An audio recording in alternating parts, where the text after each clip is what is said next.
가도록 할게. 역번호 8-1 부분부터 할게.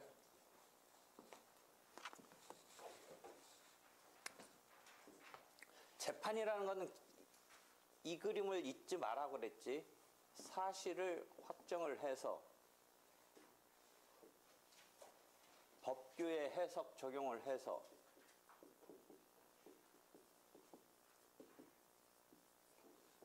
권리 의무를 확정하는 게 민사소송 재판이다. 이 그림을 잊지 마라 그랬지. 사실을 소전제로 해서 민법의 예컨대 소비대차 규정을 보면 어떻게 되어 있어? 598조인가 이하에 보면 소비대차 대여 사실이 있으면 갚아야 된다. 변제해야 된다. 갚아야 된다. 이런 법규가 있어. 민법에 또는 상법의 실체법은 모든 조문이 그런 건 아니지만 여러분이 민법, 상법 배울 때 뭐 요건, 효과 이렇게 배우잖아. 그 요건이 요건 사실이야. 그 다음에 효과가 권리야. 반대 국면자한테 본다면 의무야. 그러니까 소비대차를 예를 든다면 돈을 빌렸으면 갚아야 된다 라고 민법에 되어 있어. 예컨대 민법 물권법에 보면 20년간 평원 공연 어쩌고저쩌고 했으면 그런 요건하에 점유취득시효를 한다. 이렇게 되어 있어. 그렇지? 그럼 이전등기 청구권 등을 획득하는 거지. 그런 식으로 민법이 되어 있는 걸 여러분이 공부한 거야. 그러니까 그 권리라는 것이 효과, 민법, 상법 등에서 효과인 권리. 이것을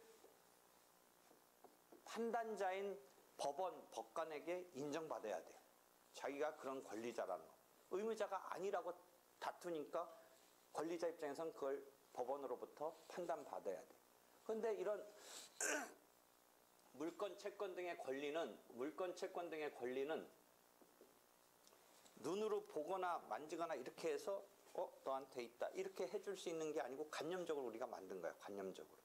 그러니까 관념적으로 만든 것을 판단자가 판단하게끔 하려면 이걸 직접 이렇게 만져보고 판단하라고 못하고 이런 루트를 거쳐야 돼. 요건 사실이라고 하는 어떤 구체적 사실을 주장해야 돼. 그럼 상대방이 구체적 사실에 대해서 형사법과 달리 우리 민법은 자백이라는 게 있어서 자백되면 증명할 필요가 없는 거야. 288조의 증거법의 첫 조문에.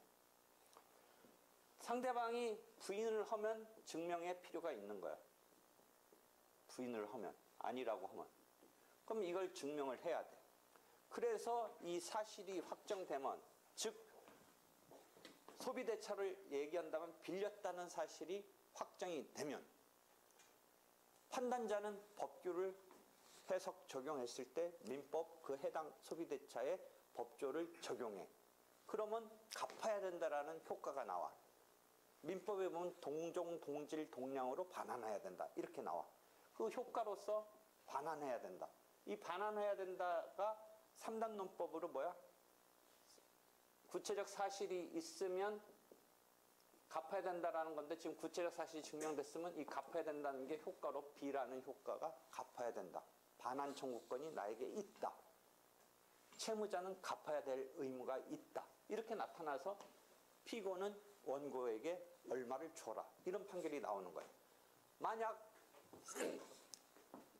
채권자인 원고가 빌려줬다는 사실을 주장했지만 증명을 못하거나 그런 사실이 없다면 결국 갚을 의무가 없다라고 해서 원고 청구 기각 판결을 해주는 거예요. 되겠어? 이런 재판의 루트를 사실을 소전제로 해서 법규를 대전제로 해서 권리 의무를 확정을 해주는 게 재판의 시스템이다. 이런 재판으로 확정된 게 권리를 이제 확정을 하는 건데 확정된 권리에 대해서 진짜 실질적으로 실현하려면 이 단계에서 그 확정된 권리 의무 관계에서 피고가 원고에게 하라는 대로 하면 다행인데 안 하면 그 다음 단계로 진짜 실현하기 위해서는 확정 단계 다음에 실현하기 위해서는 어젯밤에 배운 민사집행법이라는 영역으로 들어오는 거야. 우리는 지금 이것을 하는데 소송이라는 틀에서 권리 의무를 확정하는 것, 판결로 확정하는 것까지를 이제 배우는데 더 나아가서 넓은 의미의 권리를 실현한다라는 거 볼 때는 확정하는 정도에 그치지 않고 집행하는 단계까지를 상정해야 실현될 수 있는 상황도 다분히 벌어지는 거예요. 그지? 근데 일단 이거는 민사집행법이라는 틀에서 배우는 거고 요것을 얘기하는 거. 이런 메커니즘은 형사소송도 똑같아. 형사소송도. 형사소송에서는 뭐라고 부르니? 이 사실에 대해서. 잘 생각해봐. 지금 내가 설명한 것에 해봐. 수민이 생각해봐. 형사소송에서 이 사실이 뭐라고 배우고 있니? 형법이라는 실체법에서. 뭐 배우고 있어? 그거 말해요. 맞아. 뭐 말을 해? 그래, 구성요건. 구성요건. 그렇잖아. 그럼 형법은 뭐니? 어떤 죄가 있고 그것에 대한 형벌을 규정하고 있잖아. 범죄와 형벌을 규정하고 있대잖아. 사람을 살해한 자는 어쩌고저쩌고 징역 몇 년, 뭐 무기징역 어쩌고저쩌고. 그렇잖아. 그러니까 사람을 살해했다는 구성요건 사실이 있으면 물론 여기도 위법성 조각, 뭐 책임 조각은 있지만 구성요건 사실이 있으면 형법 살인죄 조문에 의해서 징역 뭐 몇 년, 무기징역, 뭐 사형까지 그게 효과 아니야. 그렇지? 형사소송도 이거 똑같은 거야. 어? 이 사실이 가지고 이제 다투지. 근데 형사소송은 증거법이 미국식에 있어서는 증거법은 형사소송하고 민사하고 공통돼 있어. 그냥 에비던스 룰이라고 해서 공통으로 써. 근데 우리는 이제 형사소송하고 민사소송 뭐 독일법 깨고 일본법 깨니까 그렇지. 그러니까 그렇지만 기본적인 맥락은 거기도 자유심증주의 뭐 이런 게 작동하고 그래. 끊임없이 추론하는 거야. 왜? 돈 빌린 것에서 한번 볼까? 대여 사실이 증명이 되면 갚아야 되는데 대여 사실을 증명할 증거인 차용증 등이 딱히 없으면 어떻게 한다? 증명한다고 그랬어. 차용증이 있으면 돈 빌려주고 사인하고 그게 의조되지 않았으면 빌려간 거 맞잖아. 언제 갚기로 하고. 근데 그게 없는데 빌려주긴 빌렸는데 우리가 뭐 차용증 쓰면서 돈 빌려주는 건 뭐 은행 같은 데서는 나 정시증 거래는 하겠지만 그냥 빌려줬는데 나중에 뜬금없이 거기서 뭔가 버티고 안 갚으니까 일단 그런 류의 사건에서는 대부분 뭐라고 그랬어? 첫 번째. 사실은 다툼이 없는 쟁송성이 없는 경우가 상당히 많아. 대여금 청구는. 무슨 말이냐? 빌렸는 것에 대해서 부정하기보다는 현실적으로 못 갖고 있는 즉 쟁송성이 없다고 표현해. 그러니까 대여금 사건의 대부분은 쟁송성이 없어. 뭔가 지금 형편이 어려워서 못 갖고 있지. 그 빌린 것 자체를 부정하거나 이런 싸움이 있다면 그게 쟁송성이 있는 건데 그런 경우보다는 우리가 흔히 주위에서 보는 건 못 갖고 있는 거지 빌렸다는 것 자체를 부정하는 건 아니라는 거지. 쟁송성이 없어 대부분은. 근데 만약 쟁송성이 있으면 대여 사실을 증명해야 되는데 차용증이라든지 아니면 진짜 돈 줄 때 현장에 있었던 증인이라든지 이런 건 직접 증거인데 그 우리가 그냥 일반적으로 차용증 없이 그냥 선뜻 빌려줬는데 그런데 나중에 이게 거쪽서 빌린 적 없다라는 식의 이런 상황이 나오면 증명을 어떻게 한다고 그랬어. 지금 돈 빌려줬다고 채권자 입장에서는 참 깝깝하네. 근데 마땅히 증거가 없어. 근데 분명히 내가 줬어. 그럼 어떻게 증명하겠어? 여러분이 그 채권자인 원고 내지는 원고의 변호사라면 빌려줬다고 하니까 뭘 해도 그럼 차용증 같은 건 딱히 없다는데 어떻게 증명해 나가겠어? 차용증은 안 받았고 돈 빌려주고 지금 와서 그 돈 찾겠다면 이런 미련한 사람하고서 그러겠어. 어떻게든 그 서포팅을 어떻게 하겠어? 너가 빌려줬는데 마땅한 증거는 없어. 그러면 어떻게 해야 돼? 전화를 해서 그 300을 빌려줬는데 내가 너한테 200 빌려주지 않았냐. 그래가지고 유도해서 녹음 뜬다. 뭔가 제가 녹음하는지 모르고 미안해 좀만 기다려줘 뭐 이런 식의 어떤 빌려간 것 자체는 인정한 게 응? 그제 타인 몰래 녹음한 녹음 기록의 증거 능력은 어떻게 될 건가? 만약 그렇게 해서 나왔어. 그거 들이밀어. 네가 인정하지 않았냐? 빌린 것 자체는 깔고 얘기하고 있지 않느냐? 라고 했을 때 쟤는 녹음되는지 몰랐어. 위법 수집된 증거일 수도 있어. 통신비밀보호법상. 객관적 사실은 맞지만 그 방법은 위법해. 어떻게 본다면. 그게 형사소송법을 배우면 독수독과의 이론이라고까지 나가. 독수독과. 언론에 나와. 근데 교과서적인 건데 일반 사람은 어려운 용어인데 독수는 뭐야? 나무 숫자고 독과는 과실이야. 고문 등에 의한 그 증거 채취는 인정하지 않아. 형사소송은 되게 엄격해. 위법 수집된 게. 그러니까 뭐냐? 살인의 증거로 쓴 칼이 어디다 숨겨놨는데 그거의 결정적인 증거인데 그 피고인을 막 피의자를 다그쳐서 고문해서 결국 한강 잠수교 뭐 잠수교는 물속이니까 안 되고 뭐 하여튼 뭐 어디 교각 밑에 모래에다가 파묻었다. 이제 가서 보니까 나왔고 혈흔이 맞아. 그럼 봐봐. 그건 진짜 범행 안 한 사람은 어떻게 그 넓은 강화란 어디서 그 칼이 거기 있다라는 걸 말할 수가 없잖아. 고문에 의해서 근데 한 거잖아.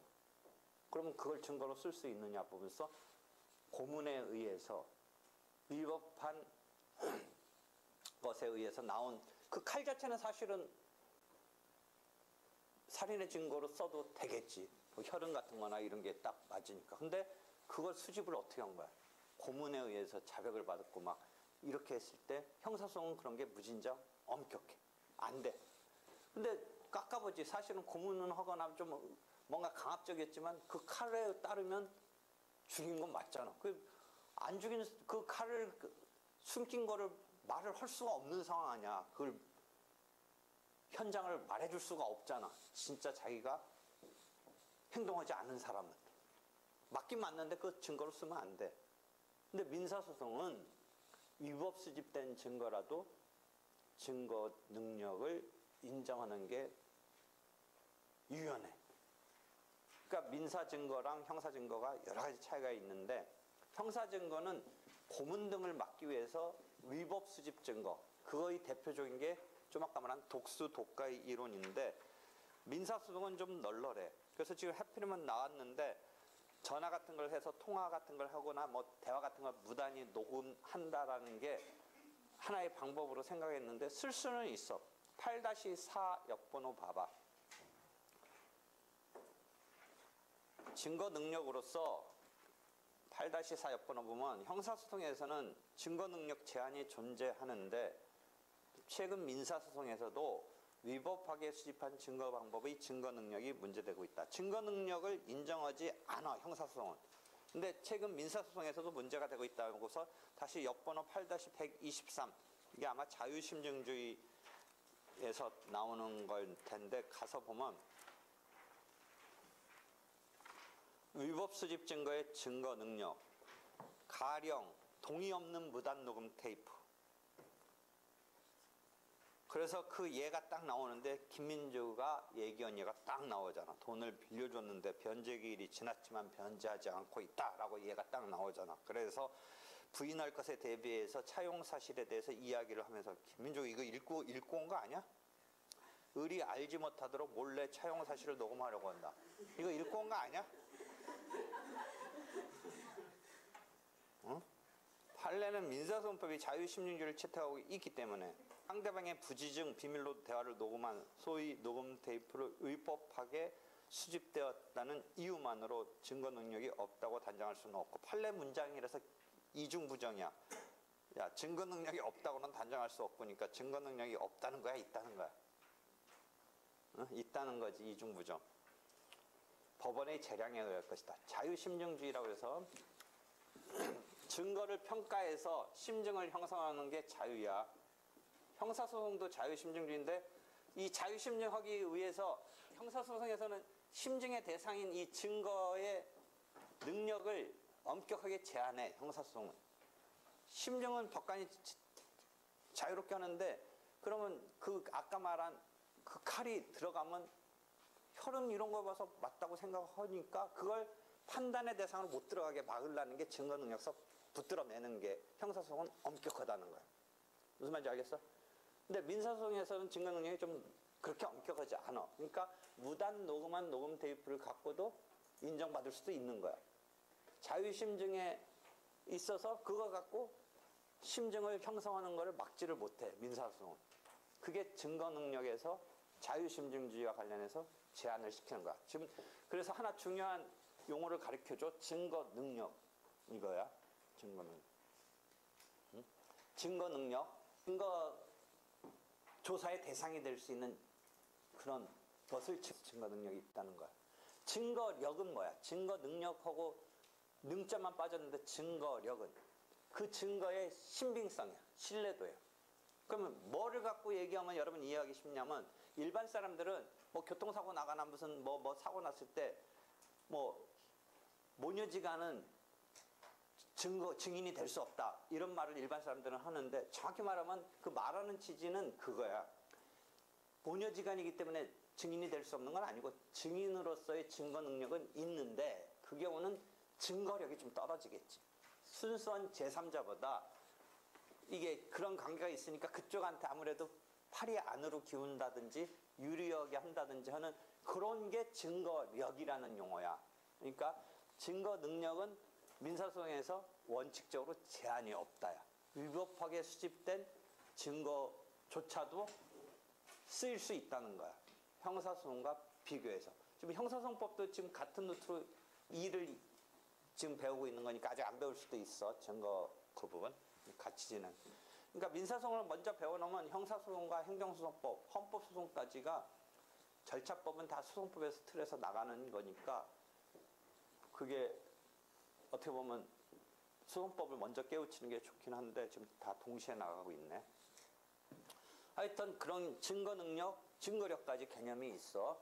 그래서 지금 갑자기 설명이 글로 벙 떴는데 김민주가 책을 읽어 왔다고 의심하지 않을 수 없는 너무나 똑같은 얘기를 하고 있었어. 그러는 바람에 거기까지 갔어. 지금 그래서 8-4 증거 능력, 그 다음에 8-6 증거력까지 설명이 엉겹길에 됐네. 그지? 근데 내가 지금 말하려는 건 그거 말하려지 않은 거 하려고 유도한 건 아니었는데 갑자기 한다고 그래서 그랬지. 다시 돌아와서 사용증 같은 거나 증인이 없어. 빌려주긴 했어. 그럼 이 빌려준 것에 대해서 뭔가 법원으로부터 인정받아야 자기가 증명을 해내야 이것을 갖다가 법원으로부터 판단받을 수 있는데 도저히 어떻게 하겠어요? 명백한 차용증은 딱 없어. 일단 돈을 줬으니까 그 사람한테 돈이 생겼을 거고 돈을 빼다 썼을 테니까 이제 뭐 조달해서 돈이 어떻게 받아 나갔거나 그렇지. 일단 빌려줬다는 게 세 가지 정도를 내가 얘기했었던 것 같은데 첫 번째, 그 사람의 경제적 상황이 내가 빌려줬다고 주장하는 즈음에 형편이 좋아졌어. 얘 근데 라면 사 먹다가 돈가스를 먹기 시작했어. 아니면 조그만 공장을 운영하는데 직원 월급을 못 주다가 줬어.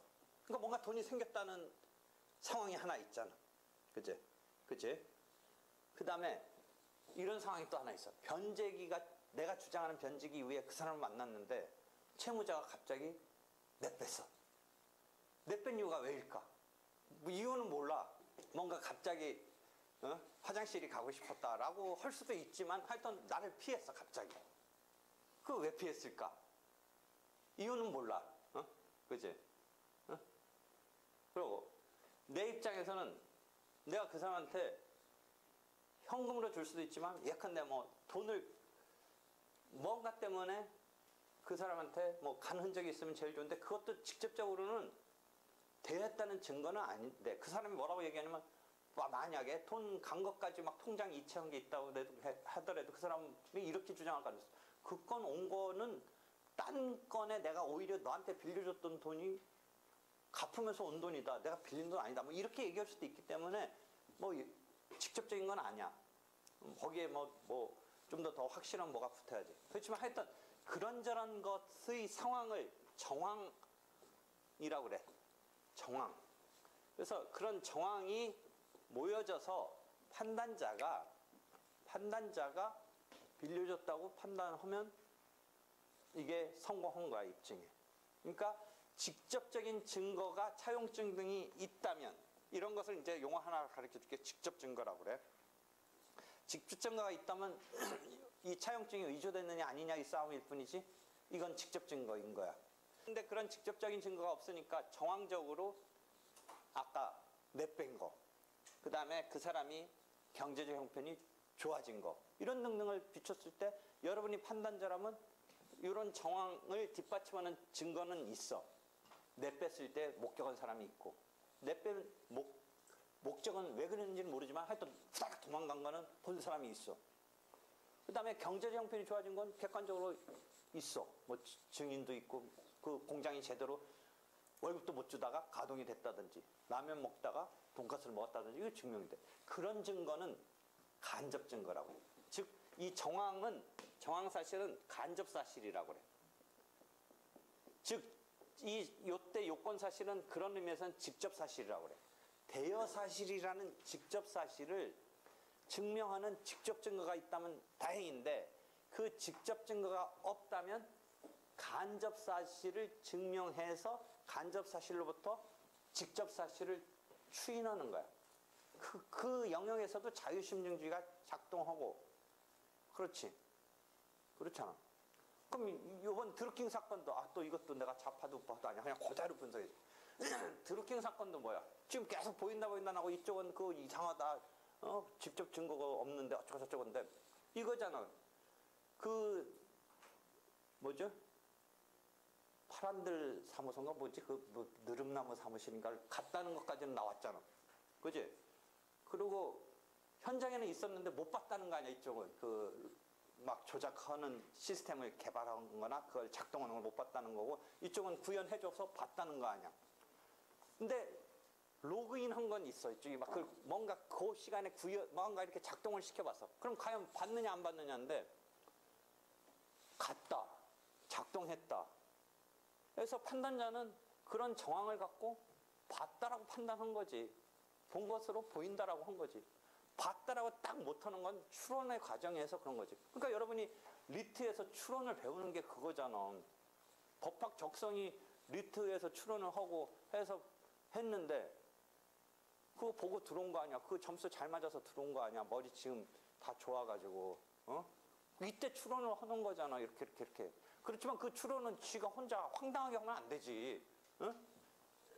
논리칙, 경험칙에 따라서 추론을 하는 거지. 그렇잖아.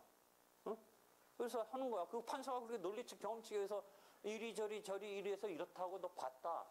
뭐 했다라고 했는데, 여기 지금 뭐 그게 이상한 판사다 막 이렇게 하고 있는 거 아니야, 지금.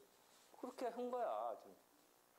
그러니까 이런 간접 사실, 그 현장에 왔다. 처음에는 현장에 안 왔다고 했지만 현장에 왔던 건 뭐 운전기사가 그 근처에서 대기하면서 밥 사 먹은 거, 뭐 이런 등등 여러 가지 봤다는 게가 딱 돼가지고 그 현장에 왔었다는 거. 무슨 출판사 사무실에 왔다는 거.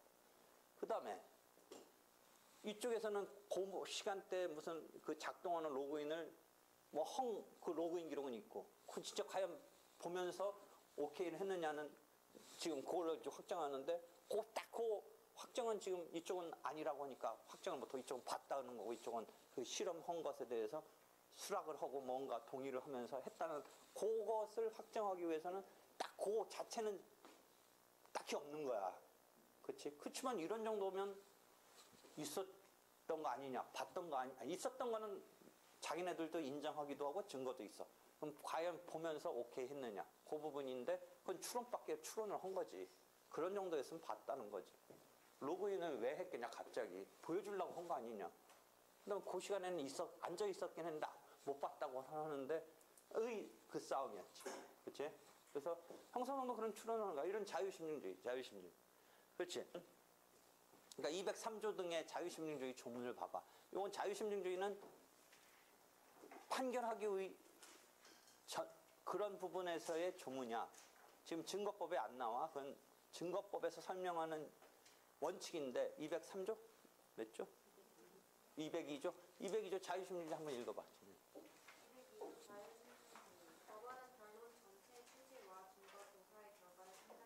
변론 전체의 취지와 증거조사의 결과. 자유심증주의는 지금 증거법 이전에 조문은 그렇게 돼 있는데 아까 최근 의법 수집 증거 나오는 그 부분에서 교과서는 나와 지금 미리 증거법 전체를 훑기 때문에 얘기하는데 8-113 옆번호 그 부분 써 나오는데 계속 읽어봐. 변론 전체의 취지와 증거조사의 결과.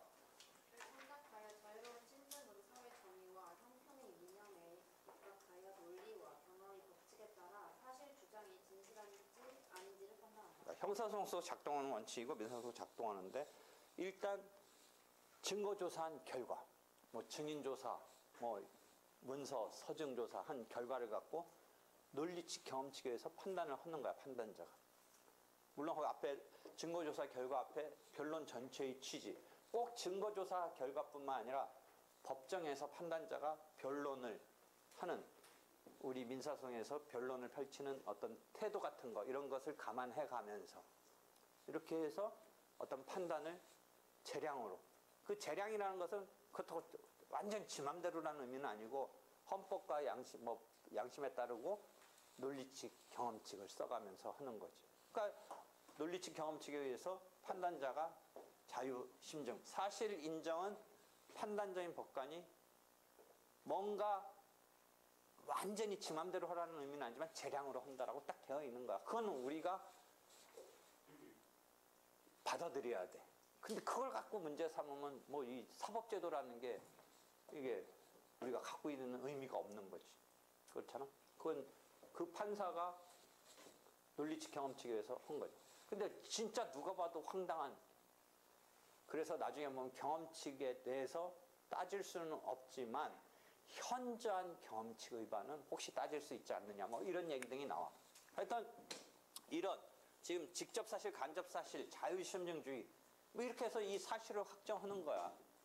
그치? 근데 여기서 이제 첫 조문 288조 증거법 첫 조문 보면 자백된 사실은 증명할 필요가 없다. 불요증 사실이라고 그래. 그러니까 형사소송은 자백되더라도 자백의 보강법칙 등에 의해서 계속 뭔가 진실을 확인해야 되는데, 민사소송은 원래 이 법률관계가 사적자치의 사법관계잖아. 우리가 민상법 관계가, 민상법 관계가. 그러니까 자백되면 당사자가 사적자치의 그 당사자들이 오케이를 하면 더 이상 파헤칠 필요 없는 거야. 자백된 사실은. 그래서 288조 첫 조문이, 증거법 첫 조문이 뭐부터 시작하냐? 자백된 사실은 증거조사할 필요가 없다라고 얘기하는 거야. 증명할 필요가 없다. 증명할 필요가 없으니까 증거 신청하고 증거조사하고 뭐 이런 단계가 필요 없다는 얘기를 하고 있는 거야. 그대로 사실 인정의 기초로 하라. 자백된 사실은 그대로 사실 인정의 기초로 하라. 그럼 자백 말고 여기에 뭐가 있어? 자백 말고 150조 사망 1항에 가서 보면 우리가 전에 배웠는데 자백, 간주, 의제 자백, 간주, 이런 자백 그 자체는 아니지만 어떤 행동을 자백처럼 취급한다고 그래서 소송법에서는 일반 사회생활에서는 자기가 상대방으로부터 억울하게 몰아침을 당하면 반격을 해야 되잖아. 뭐 어찌저찌 하고 막 따져야 되는데, 잘못 따지다가 괜히 거기에 휩싸여 가면서 오히려 더 막 그런 수도 있고 여러 가지가 있어. 그래서 오히려 상대방 막 공격할 때 조금 고수는 묵묵무답으로 나가는 게 더 현명한 대처일 수도 있어. 일반적인 생활에서는 괜히 대꾸해주다가 막 엉뚱한 거로 비화되거나 오히려 꼬투리 잡히거나 그러기 때문에. 그래서 약간의 고수면 그냥 너는 지져라 하면서 그냥 묵묵무답으로 이렇게 하는 경우도 있는데, 소송의 메커니즘은 오히려 묵묵무답으로 나가면 어떤 메커니즘이라고 얘기했어? 침묵적인 행위는 자백으로 간주한다라고 하는 시스템이에요. 그러니까 우리가 소장을 제출했을 때 30일 이내에 답변서를 안 내면 256조, 257조에 보면 자백 간주적으로 해서 변론 없이 원고 승소에 무변론 판결을 할 수 있다라는, 소송의 초기에도 그런 제도가 하나 세팅되어 있잖아. 무변론 판결이라는 게. 그 다음에 변론 도중에 150조 사망 1항을 보면 결석한 경우 등 뭐 이게 사망이고 1항에 보면 어떻게 되어 있어? 결석한 경우도 뭐야? 대꾸를 안 했다고 보는 거고 사망이. 1항에 보면 뭐야? 침묵적인 행위에 대해서 자백으로 간주한다라고 150조 1항이 규율하고 있는 거야. 그러니까 다시 와서 288조에 보면 자백 또는 자백 간주된 사실은 그대로 수용하겠다는 것으로 민사소송에서는 세팅화 시킨 거야. 그지? 그러니까 자백 내지 자백 간주까지 됐어. 150조 1항 자백 간주.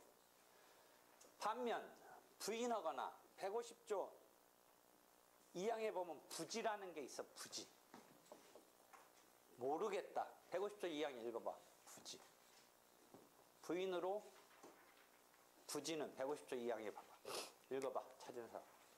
150조 2항. 상대방의 주장한 사실에 대하여 알지 못한다고 부지가 알지 못한다. 지술한 때에는 그 사실을 같은 것으로 추정한다. 부인한 것으로 추정한다. 이것도 싸움의 고수지. 딱 알지 못한다. 애매할 때 알지 못한다. 자, 그건 어떻게 취급할 거냐 이런 건데 하여튼 부지로 추정한다. 이렇게 돼 있습니다. 부지로. 그러니까 부인이나 부지는 증명할 필요가 있게 되는 거야. 그지? 부인과 부지는 누가 주장을 펼치고 어떤 사실에 대해서 주장 책임이 있는 자가 주장을 펼치고 이 주장에 입각해서 증명할 필요가 있는 증명 책임 내지는 입증 책임 내지는 거증 책임을 지는 자가 증명을 해내야 되는 단계로 들어가는 거야. 그러니까 부인, 부지의 어떤 사실에 대해서 태도를 보인 반대측이 그렇게 태도를 보였을 때 그것을 입증 책임을 지는 자는 증명 책임을 지는 자는 증명할 필요가 있게 되는 거야. 그지? 그래서 증명을 해야 돼. 그래서 이 증명이 필요한 것이 이제 증명의 대상인데 뭐를 증명해야 돼 그럼? 그래서 지금 교과서를 보면 어떻게 편제가 돼 있냐면 증거조사라고 그래서 8-1은 어떤 용어 같은 기본 개념을 가르쳐줘. 조금씩 가르쳐주는데 지금 그 중에서 가르쳐준 것은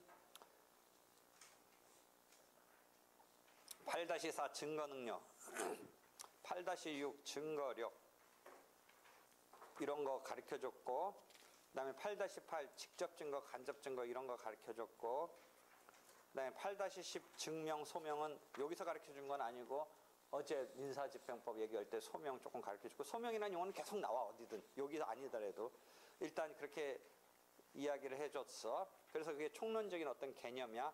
그 다음에 챕터가 바뀌어서 8-13에 보면 증명의 대상이야. 증명의 대상. 이제 증명, 조문은 288조 불료증 사실로 하는데 교과서 편제는 증명의 대상에서부터 시작해. 우리가 증거법을 배우려니까 증명은. 그럼 우리가 재판을 하려면 요 그림을 이해하라고 그랬지. 요게 지금 재판을 하기 위해서 나타나는 건데 증명할 필요가 있는 대상은 요거야 사실. 법규의 해석 적용은 당사자가 증명할 필요 없이 법원의 직책이자 책무야. 법원이 판사가 법관으로서 법규의 해석 적용은 제가 진짜 우리나라 최고의 전문가로서 해주는 거야.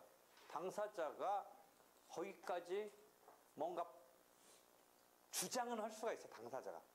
근데 주장을 한다는 건 그냥 주장할 뿐이지 법원이 알아서 챙겨야 돼, 그건. 근데 사실은 변론주의가 작동한다고 그랬지. 우리가 1학기에 변론주의가 작동하니까 당사자가 사실을 제출해야 돼. 자기가 인정받고 싶어 하는 사실. 그렇지만 여러분이 법원의 직책이자 책무로서의 법규의 해석 적용을 해야 된다는 의미는 어떻게 이해하면 되냐면 당사자가 뭔가 사실을 막 주장하면서 기산점이 언제고 시효 완성점이 언제고 그래서 5년이 지났으니까 예를 들어 상사시효다 뭐 이런 얘기를 하는데 법원이 볼 때는 이 법률관계가 상사관계가 아니고 민사시효를 적용해야 된다라고 했을 때 당사자가 아무리 상사시효를 또는 한편 반대로 민사시효를 주장해도 그 사실관계에 입각한 어떤 적용을 함에 있어서는 그것을 당사자 주장과 상관없이 상사로 시효 주장해야 하는 것에 반해서 민사시효를 적용해도 괜찮은 거야. 이런 건 법규의 해석 적용이기 때문에. 근데 사실 주장은 당사자가 주장하지 않은 사실을 판단의 요소로 끌어들이면 변론주의 의배인 거야. 그래서 여러분이 계속 지금 소멸시효는 민법 총칙에 어떻게 하라고 그랬어? 소멸시효 효과는 그 용어가 뭐냐면 직접적으로 소멸하느냐, 당사자가 주장해야 소멸하느냐, 그 용어가 뭐냐? 상대적 소멸인가? 뭐 용어 있을 거야, 민법 총칙에. 뭐지, 용어가? 조문상은 당사자가 뭐 안 해도 그냥 소멸하게끔 되어 있지만 실제는 주장을 해야 된다. 뭐 그런 거 민법 총칙에서 배운 적 없어? 뭐 학설 비슷하게 있어서. 절대적 소멸설과 상대적 소멸설. 나머지는 금시초문? 직접적 소멸설을 취하는 조문 구조인데 실은 어떻게 돼? 주장을 해야 되는 거지. 그냥은 아니지. 아마 그런 게 나오지. 그러면서 어떻게 나와? 민사소송법상 변론주의 원칙상 그걸 원용해서 뭐 주장해야 된다. 아마 그런 식으로 써 있을 거야. 하여튼 이런 주장을 해야 되느냐 안 해야 되느냐 뭐 이런 거에서 민사소송법에서 본다면 소멸시효는 주장 안 하면 당사자 주장 안 하면 어떻게 돼? 법원이 딱 보니까 빌려간 날하고 지금 상당 기간 지나서 시효 완성된 날하고 판단해주면 된다 안 된다. 당사자가 소멸시효 주장을 하지도 않았는데 너 불구하고 법원이 그것에 대해서 판단을 하였다. 잘못이 있는가 없는가? 있는가 없는가? 있는가 없는가? 잘못 있지. 뭐의 의배야? 변론주의 의배지. 그러니까 그 부분에서는 사실 주장에서 변론주의 의배인데 다만 지금 좀 아까 말한 건 또 뉘앙스 틀려. 나는 민사시효를 주장했는데 예컨대 법원이 상사시효로 적용했다든지 나는 상사시효가 적용될 거리라고 얘기했는데 법원이 민사시효로 적용했다라는 건 지금 조금 아까 국민하고 또 달라. 요거는 가능한 거야. 법규의 해석 적용을 어떻게 하는. 사실 주장은 했다는 전제야. 기본적으로 주장을 했는데 그래서 빌려간 날 그러니까 채권이 발생한 날 지금 이제 뭔가 기간이 진행한 것을까지는 막 당사자가 막 쌓아붙였는데 이게 민사시효를 적용해야 된다 또는 상사시효를 적용한다까지 얘기하면서 쌓아붙였지만 민사시효를 적용할 거냐 상사시효를 적용할 거냐는 누구의 영역? 법원의 직책이자 책무라는 거지. 이제 이게 지금 법원의 직책이자 책무이기 때문에 이거는 당사자가 주장하는 것까지 말하지 말라고는 안 하지만 상관없이 법원이 직책이자 책무로 판단을 한다는 거지. 그런데 이 사실은 당사자가 주장을 해야 되고 그러니까 봐봐. 그 주장하고 증명까지 가야 되는 거는 사실이지 이 판단을 위한 법규 해석 적용은 증명의 대상이 안 된다는 거야. 그래서 잘 봐봐. 8-13에 사실은 증명의 대상이라는 카테고리에서 O야, O. 증명의 대상이 되는 거야. 그런데 8-14에 로마자 2 가서 법규의 부분은 X야. 이 설명은 하고 있지만 쭉 보면 원칙으로는 증명을 요구할 필요가 없다라고 8-13에 얘기해. 한편 예외는 있어. 외국의 특수한 아프리카 어디에 특수한 법규 그런 거 그런 거는 증명할 필요가 있을 수도 있어. 자기가 인정받으려니까. 판사도 그런 것까지는 다 못하니까. 다만 이런 거는 엄격한 증명 방법이 아니고 무슨 외교관에다 통해서 그것 좀 입수하고 그래서 그때 이런 거는 3, 4 구면의 두째 줄 자유로운 증명으로도 충분하다. 그럼 다시 앞으로 가서 엄격한 증명과 자유로운 증명이라는 게 8-12에 나와. 총칙 개념으로. 엄격한 증명은 우리가 소송법이 마련한 증거조사 절차에 따라서 해야 된다는 게 엄격한 증명이고 지금같이 외국 아프리카 어디에 특수한 뭐 법규나든지 어떤 부족의 이런 게 뭔가 판단해서 쓰이게 되는 그런 경우가 혹시 증명이 필요할 때는 그렇게 엄격한 루트에 의한 증명이 아니고 자유로운 뭐 외교 공간에 그점 어떤 보내달라고 한다든지 해서 한다든지 하는 식으로 자유로운 증명으로도 충분하다는 말이 그때 엄격한 증명과 자유로운 증명이란 말로 나와. 되겠지? 그 다음에 로마자 3을 보면 이제 요 그림에서는 안 나왔지만 지금까지는 안 했지만 실은 요 그림에 뭐가 있냐면 판단자가 판단을 함에 있어서는 간접 사실로부터 주요 사실을 판단을 한다든지 아까 자유심증주의에서 나왔지만 판단하기 위해서는 경험칙이 판단자가 대전제로 법규랑 마찬가지로 항상 판단을 함에 있어서 깔고서 쓰일 수 있는 경우가 있어. 법규와 마찬가지급이야. 경험칙은. 법규도 무슨 법칙이잖아. 법칙으로 만들어 놓은 거잖아. 경험칙은 경험에 의한 어떤 체득한 원칙이란 말이야. 법칙이란 말이야. 그러니까 이게 법규랑 마찬가지 레벨이야. 어디서 써요? 그러니까 아까 말했던 뭐 보인다라고 표현했지만 그건 이제 완화된 표현이고 경험칙에 의해서 A라는 간접 사실, 즉 전제 사실이 있으면 직접 사실은 차용 사실이 판단해 줄 수 있다. 그렇다라고 할 때 경험칙상 보인다. 이렇게 쓰면서 어떤 판단을 하는 준칙으로 경험칙이 쓰여.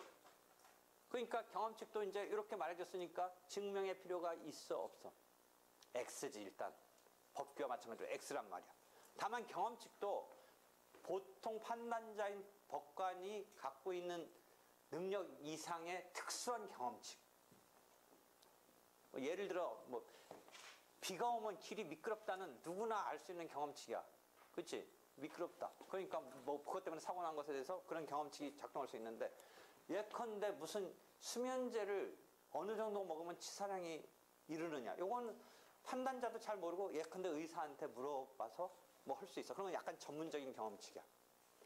그러니까 그런 전문적인 경험칙은 경우에 따라서 증명할 필요가 있는 상황도 있다는 거지. 그렇지만 원칙은 일반적인 경험칙은, 즉 경험칙은 증명의 필요가 없어.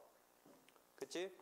하여튼 이런 경험칙은 기능이 사실을 확정하고 법규를 해석할 때 계속 쓰이는 건데 이것은 증명의 대상인가 볼 때 원칙적으로는 X다. 다만 전문적 경험칙이 증명의 대상일 수도 있는데 이 경우도 자유로운 증명 정도로 족하다. 충분하다. 이 이야기를 8-19에서 하고 있는 거야.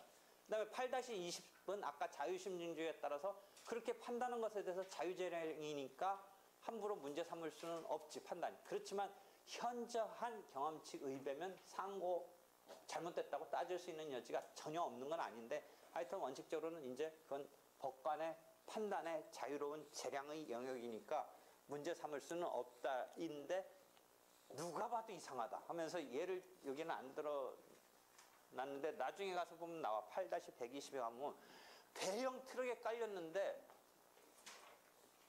가벼운 상처밖에 없다라고 판단한 뭐 예를 들어 그런 거면 그런 1심 판결에 대해서 그건 아무리 판단자 마음이지만 대형 막 큰 20톤 트럭에 바퀴에 깔렸는데 역과했는데 뭐 상처가 거의 없었다 이렇게 판단한 건 그 억울한 사람 입장에서는 문제 삼을 수 있다는 거죠. 그건 아무리 재량이라도 현저한 경험칙 의배라는 거지. 누가 봐도 20톤 대형 트럭에 깔렸으면 바퀴에 깔렸으면 그냥 뼈 다 날아가야 되고 거의 죽는 거여야 되는데 그게 어떻게 가벼운 것밖에 없다고 판단하느냐. 뭐 이런 등등이 예로 나와.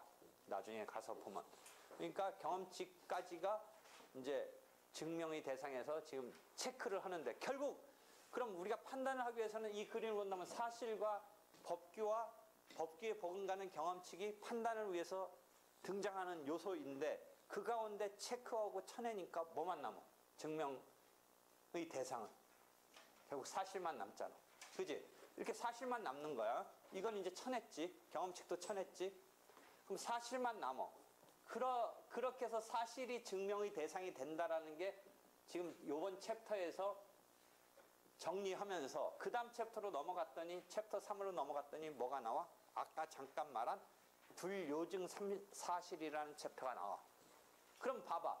앞에서는 챕터 2에서는 증명의 대상이고 증명의 대상 속에서는 사실과 법규 등을 경험칙까지 체킹을 하고 뭐만 남겼어? 사실만 남겨놓은 채 지금 챕터가 바뀌면서 사실이라는 거 앞에 뭐가 붙어? 불요증 사실 해서 증거법의 첫 조문은 여기서부터 시작하는 거야. 여기서부터. 지금 사실만 갖고 온 거야. 그 다음에 이제 사실 속에서 뭘 또 도려내려고 그러는 거야. 증명이 필요 없는 걸 또 도려내려고 하는 게 챕터 3이야. 아까 언뜻 얘기했듯이 뭐 도려내? 자백 내지 자백 간주된 사실 도려낼 수 있는 거야, 이제.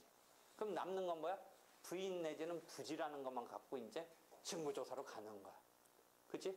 지금 챕터 3은 사실 중에서 사실의 영역이 이제 증명의 대상이다라고까지는 끌고 왔지? 그래서 요 챕터 3에서 그 사실을 갖고 또 도려내면서 뭐를 제거하냐면 챕터 3을 보면 자백이라고 그래서 8-20을 보면 재판상의 자백. 그제? 그 다음에 8-33을 보면 로마자 2의 자백 간주가 나오지. 요까지는 됐어. 그 다음에 8-37은 현저한 사실이라는 게 하나 등장해. 사실 중에도 현재. 그럼 자백과 자백 간주만 지금 설명했는데 현저한 사실은 자백과 자백 간주는 어디서 파생했냐면 사적 자치라는 어떤 이 분쟁 해결에서의 당사자 자치라는 것을 인정한 건데 당사자 자치로서 분류증이 된 거 말고 하나 나오는 게 로마자 3의 지금 현저한 사실이야. 현저한 사실은 그 취지는 틀려. 분류증으로 하는 취지가 틀려. 사적 자치에서 나온 게 아니라 현저한 사실은 객관적인 게 현저하다는 것에서 담보되어 있어 이미. 증명할 필요가 없는 거야. 여러분은 혹시 증명해야 될지 몰라. 3.1절 100주년. 3.1운동. 나도 3.1운동 세대는 아니지. 6.25도 여러분은 세대 아니지. 나는 그래도 88올림픽 정도는 내 세대고 삼풍백화점 무너진 거 이런 것도 여러분 경험 안 한 거지. 여러분 88올림픽 때 아직 안 태어났지. 여러분 세대의 그 획기적인 일은 뭐야? 월드컵은 확실해? 뭐 하여튼 뭐 뭔가 예로서는 적당하지 않는데 예를 들어 옛날 일제시대 식민지시대에 창씨개명이 있었다. 그래가지고 뭐 등기부를 놓고 이게 네 소유권 따지는데 소유자가 지금은 김 아무개인데 옛날에 뭐지 낙가무라 뭐 이런 게 되어 있다고 쳐봐. 원래 김씨만 낙가무라로 안 하고 뭐 가네 뭐 이런 거로 뭐 했었을 뭐 그래도 연관 있는 거로 했었을 가능성인데 하여튼 뭐 여러분이 그래도 제일 많이 아는 건 낙가무라 뭐 하고 김하고 이게 낙가무라가 김이냐 아니냐는데 창씨개명 때문에 했었다 뭐 이런 창씨개명 같은 거는 그때 있었던 사실이니까 현저한 사실이라는 거지. 그런 어떤 증명 그걸 막 굳이 막 증명할 필요 없이 판단자도 이미 현저한 사실로 받아들일 수 있는 거다라는 얘기를 하는 거지. 그래서 그 현저한 사실은 속에 가서 공지의 사실과 공지의 사실은 조금 아까 말한 누구나 일반적으로 알고 있는 거. 그 다음에 법원을 기준으로 한 현저 사실도 있어. 일반 사람이 아는 건 아닌데 법원이 자기 스스로 직무상 자기 경험으로 알고 있는 거야. 직무상. 알고 있는 이런 것 등은 불요증이다 라고 하고 있는 거야. 불요증. 근데 취지는 틀리다고 해서 자백된 사실은 사적 자체 영역에서의 불요증으로 하고 있는 건데 현저한 사실은 그것을 바탕으로 하지 않으니까 현저한 사실을 불요증으로 하는 건 사적 자치적이지 않은 가사소송이나 행정소송 등에서도 직권적으로 법원이 뭔가 당사자 자치에 안 맡긴 분쟁 해결 소송 형태에서도 현저한 사실은 불요증으로 해. 반면 자백된 사실은 아까 말했듯이 형사소송 같은 데는 보강법칙 등이 등장해야지 그것만 갖고 불요증으로 하지는 않아. 한편 현저한 사실은 다른 소송 형태에서도 불요증으로 해. 왜 그러냐면 그건 사적 자치에서 나온 취지에서의 불요증으로 한 게 아니고 현저하다는 점 때문에 증명할 필요 없이도 객관성이 담보되는 것이기 때문에 증명할 필요 없이 그대로 사실 인정의 기초로 할 수 있는 것이기 때문이야. 이해되겠어? 그렇게 해서 지금 세 번째 불요증 사실로서 사실을 갖고 와서 증명할 필요 없는 걸 쳐서 이제 남는 것만 갖고 그 다음 챕터 제4절의 8-41에 가서 보면 이제 증거조사를 하는 거야. 이해하겠어?